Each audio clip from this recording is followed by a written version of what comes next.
Italian food reviewed by a witch. Carbonara. The verdict, 5 of 5 cauldrons. The experience, I walked into a trattoria and asked for extra cream. The chef looked at me with such genuine dark energy, I thought he was a high-level necromancer. It turns out, putting cream in carbonara is the only sin in Italy that actually carries a curse. Once I tasted the actual egg and pecorino sauce, my staff started glowing a vibrant violet. I accidentally levitated my table 3 inches off the ground in pure bliss. The guanciale is basically crispy magic. Pizza margherita. The verdict, 4 of 5 cauldrons. The experience, the oven was fueled by oak wood, but the pizzaiolo was struggling with a stubborn log. I gave it a tiny incendio nudge. The crust blistered perfectly in 6 seconds. The man started crossing himself, thinking it was a miracle, but I told him it was just aggressive convection. The buffalo mozzarella was so fresh I suspect the cow was actually a transformed forest spirit. Deducted 1 point because the flour got all over my velvet cloak. It's a nightmare to get out. Bistecca alla Fiorentina. The verdict, 6 out of 5 cauldrons, off the charts. The experience, this steak was the size of a spellbook and twice as thick.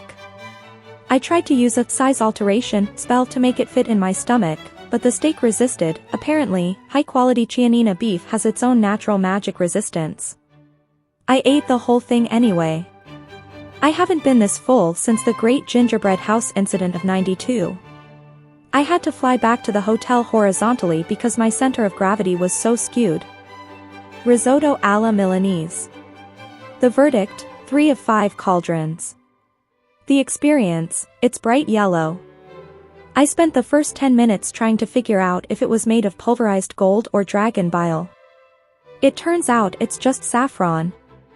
It's delicious, but I kept waiting for it to give me the power of flight or at least temporary invisibility.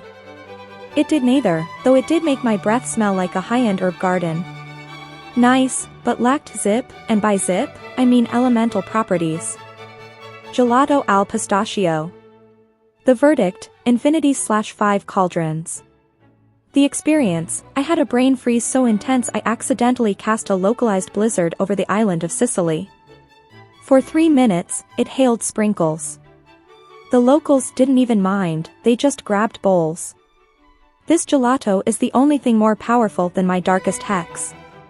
If I had known humans had mastered the cold cream nut alchemy, I never would have spent 200 years living in a damp swamp. Alara's final thought, I'm staying. If anyone needs me, I've turned my staff into a very long pasta fork. Ciao.